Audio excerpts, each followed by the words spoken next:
Hello everybody, welcome to the Daily Sip. My name is Oliver. My mission is to bring you close to organic Japanese green tea, and today what we're gonna dive into is into raw tea, or so-called Aracha tea. I've here a bag with Aracha tea, and I'm gonna just show you what this tea, or why this tea is a special form of tea, and it is also called unfinished tea, and why this is so. So let's have a look at this tea. So I take here this bag and I'm just gonna pour it into my plate. So what you can see is that this tea actually is quite a good mix of stems and leaves. So we can here really see that this tea is quite a brewed tea or raw tea. So when we talk about the tea production, when we are arriving at Aracha, normally the tea farmers which do harvest the tea leaves, if they sell it to a broker in Japan, often it is Aracha.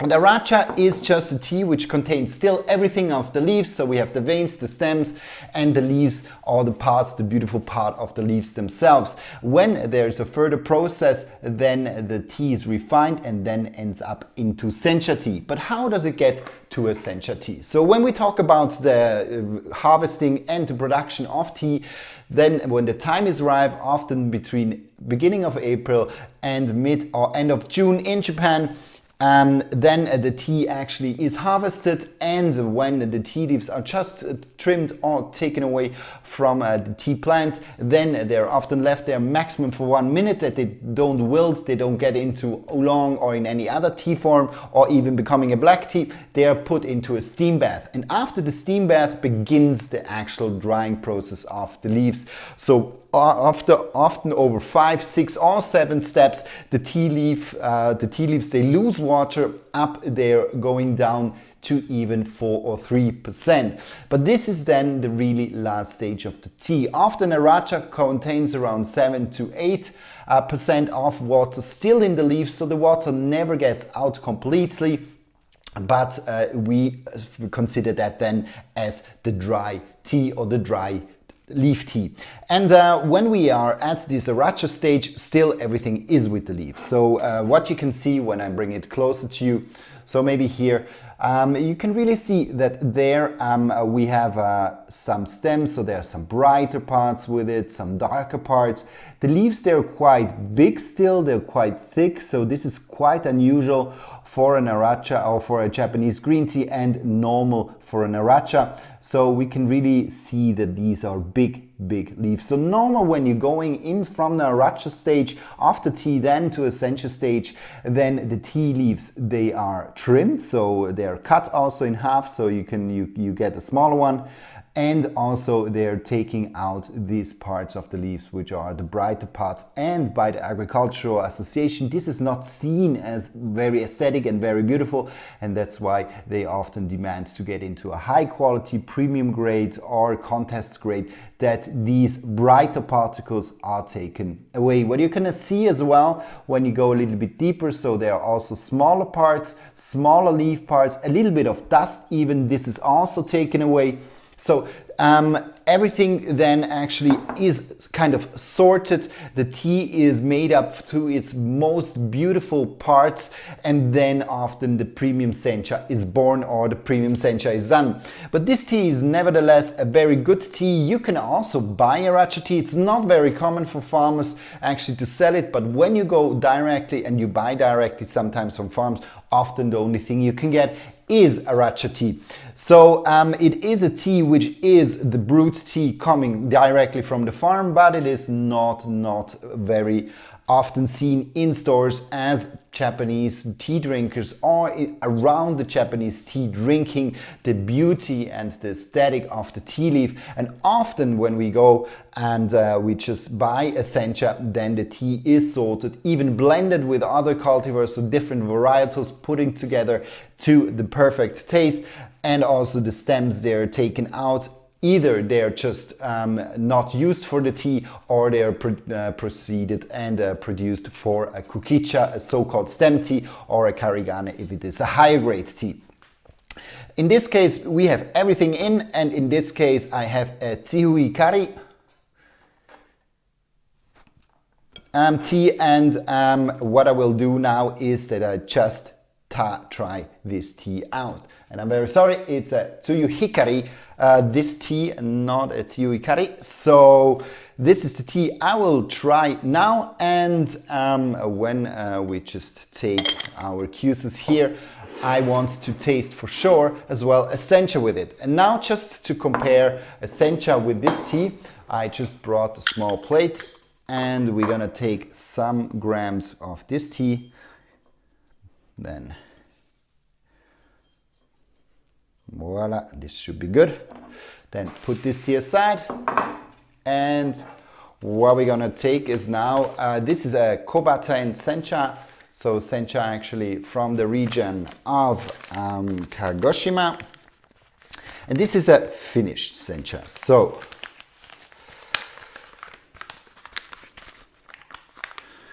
let's take just 5 grams of these, and then I can show you the difference between these two teas.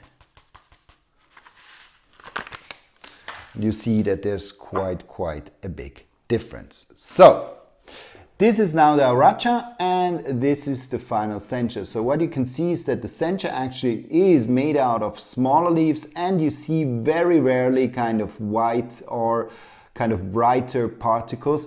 Meanwhile, when you look at the Aracha, we just have a look at it, you see the leaves are much thicker, so they're not that much processed, and in between you always have these brighter parts, brighter particles.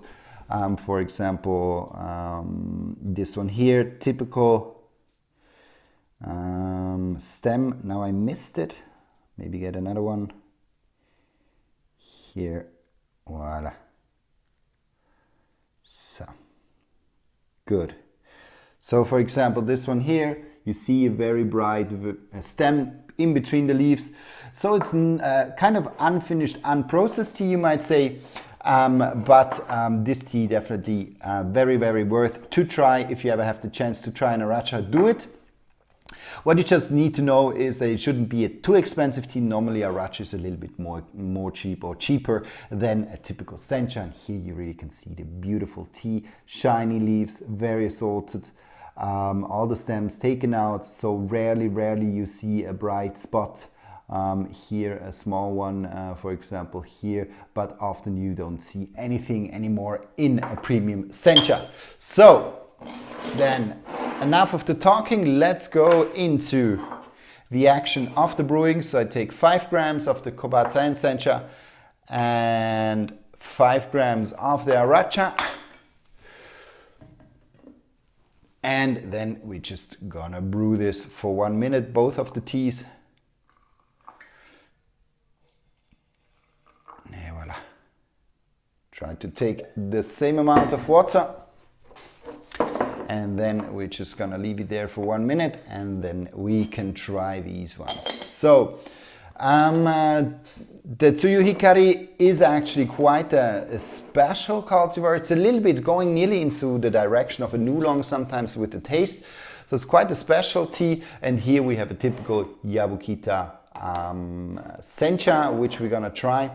And now I'm very curious how the taste is, because I just tried this once. It was actually by mistake sent to me because they actually wanted to send me the real sencha instead of the Aracha, but now Mr. Sato, he was providing me this, and then I thought, okay, this is actually a good way for me to explain you a little bit the different kind of steps or the kind of states that the tea leaves can be in. So Aracha here versus a sencha. Good. So now sencha on this side, and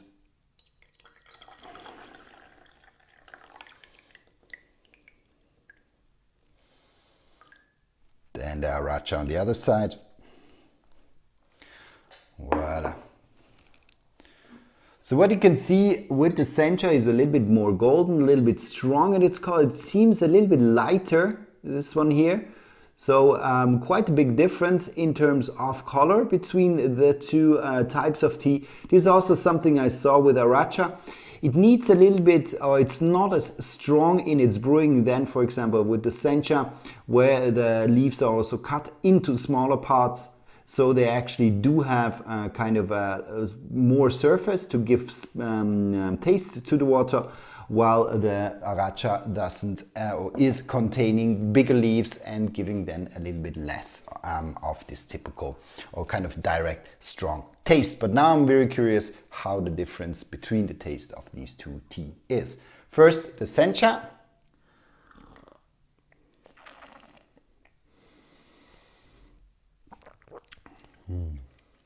Very sweet, have a lot of mango, have a little bit of cashew nutty taste. A little bit of banana peel, so it's very, very sweet, very fine, round, full-bodied. There's a little bit of a freshness to it, a little bit of a kind of a citrusy, nearly like a lemon, a lime peel taste with it. So it's quite nicely balanced between the sweetness, but it's definitely more on the fruity side, more on the creamy side, more on the smooth side than on the citrusy side. First brewing very, very on the sweet side. 1 week this tea is shaded, so here I'm also expecting a little bit more fruity notes, a little bit more of sweeter notes. But now let's see how the Aracha tastes.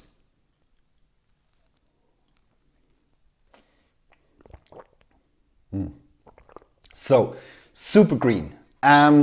This tea has much more kind of the grassy taste, so this vegetal, fresh cut grass taste than this one here.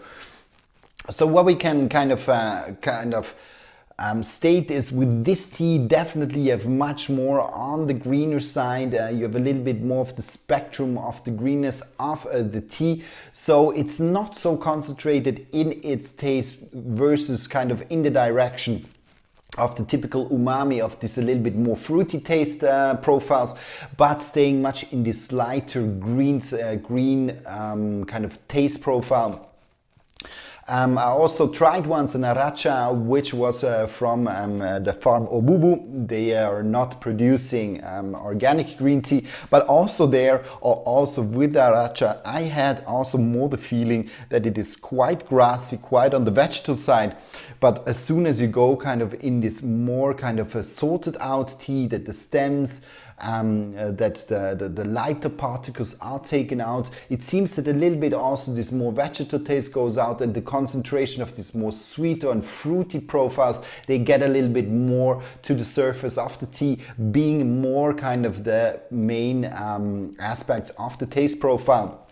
So here, very, very interesting just to have a glimpse into this Aracha world and see how the taste it is actually at its brewed kind of original taste profile. And then when you go further into the process of the sencha, that the taste gets more intense, more round, more full-bodied.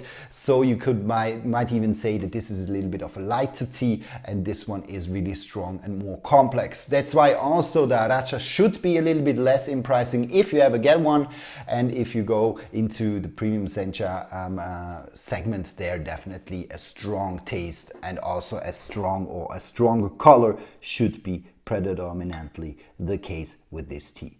Good. So this was this. I hope you like this one, this small introduction into what is actually Aracha tea and how does it go actually then into becoming a sencha tea. And if you ever have a question, please don't hesitate to leave a comment, subscribe to our channel, hit the like button, and we'll be happy to answer you any question if you do have. Thanks a lot for watching. See you and bye bye.